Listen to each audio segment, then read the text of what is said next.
guys, what is going on, man? I am running late, guys. I am super late. Yes, I overslept. Was up all freaking night. Shut up, Bill.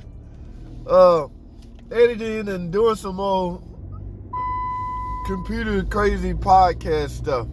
Alright, guys, I didn't even have time to look at, read or answer some of the comments on the recent videos. Number one, I see it's a few comments on that starter video on that, was that an Infinity?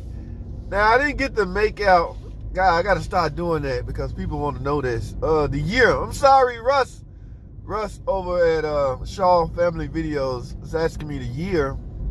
I didn't think I think I put the camera in there for it so you can look at the instrument cluster so you can see the mileage, but I couldn't make out the year. And I saw a comment by, I saw all of them. I had time to answer none of them or talk about them. But Zia187 got a point, man. A real good point. Zia was talking about the fact that he said Toyota do some, a lot of other car makers do that as well.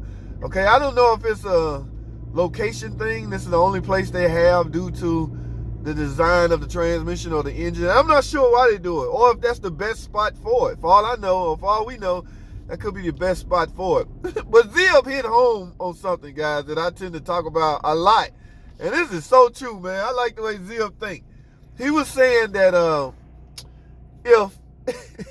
if I forget starter, if whatever you're replacing is so freaking hard to get to. Now my buddy said his intake wasn't that bad to get off, so it could appear to look like a big job, but I guess from the outside looking in, it appears to look like a big job. But he said it really wasn't that bad. It just looked real bad. But like what Zia was saying, as far as how hard it is to get at something that has failed. Now, number one, forget replacing it, because number one, you have to diagnose it first. So if your way of diagnosing starters is to verify that power supply is getting to the solenoid, you know how you turn the key, power supply is supposed to hit the solenoid, and the solenoid engage the starter. All right, now it's up to the starter motor to spin it. So that part right there is even hard to do, because the starter, it's hard to assess the starter. So from a standpoint of diagnosis, that has to be hard. Now, I'm sure there's a relay, a starter relay or something on that car.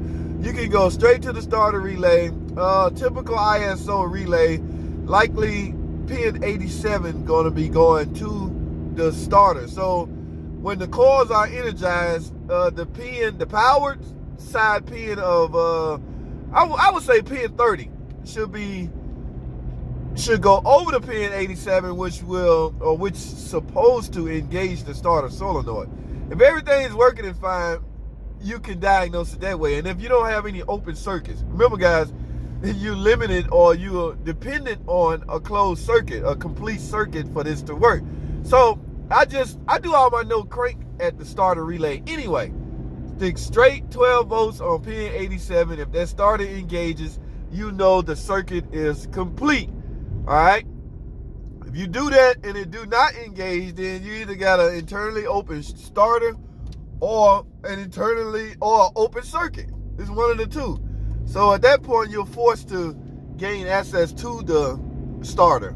And in this case, by the way, removing the intake. But back to my point, Zia187 was saying, look, anything that's hard to get to, you likely, it's in your best interest to go back in with OEM Parts, guys. OEM, something like that. I would go in with an OEM manufactured part, especially a starter motor. Like, now, if you get ready to do an alternator, or you can get a AutoZone alternator for 80 bucks, and the OEM is $500, but that alternator is right there in your face, 3 bolts and it's off. Yes, go for it. Okay, go for the AutoZone alternator. Now, in this case, this is a used car, so their only purpose is to get the car started so they can sell. So they have no intentions on them ever seeing this starter repair again. Hopefully they will sell it. It's an Infinity. It will likely sell fast as soon as it hit the used car showroom. All right, so that's not up for debate. That's not uncommon right there. But if it's your own personal car and you have a vested interest in your car lasting a long time, then yes, I would go for OEM parts only. It's the same situation, man. I tell people on that thermostat. Watch this. I'm gonna let this stroll by while I talk about this. The thermostat on a 2.4 multi-air engine on some of Chrysler, Jeep, Dodge products, that thermostat is so hard to get to. It's the bottom right bolt that's really hard to get to. Well, people are finally gaining access to it.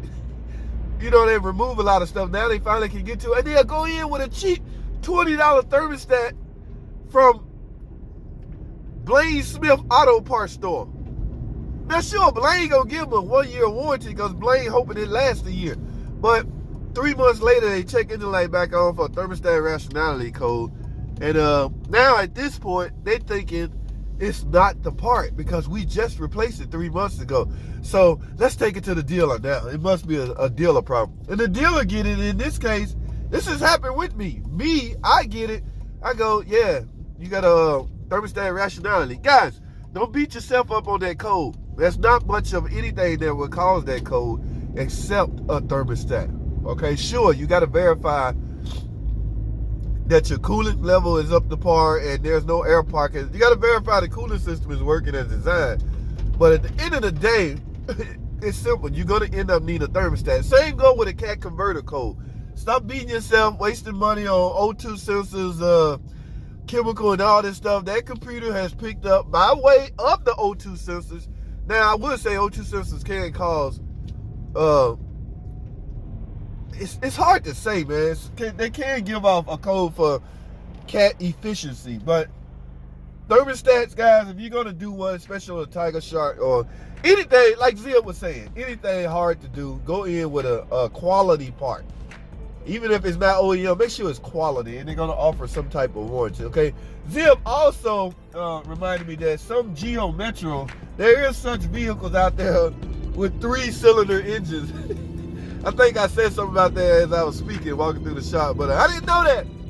So there's a lot of things I don't know. Guys, that's all I have. I'm at the job now. Y'all can see it only take me maybe 5-6 minutes at the most to get here. So I'm running late. I will have to sneak in. And ooh, look at all these police guys. Y'all see this? They are out today. You won't catch me speed simply because I'm in a PT Cruiser. They don't speed or they don't go that fast. Look at that. Y'all see the construction of the dealer? Oh, guys, it's coming along just fine. Wow. They got a lot of work to do. That building would be up, they saying, hopefully by the mid-year. But until then, we're going to work with what we got, guys. I'm here. That's all I got, guys. Thanks for watching.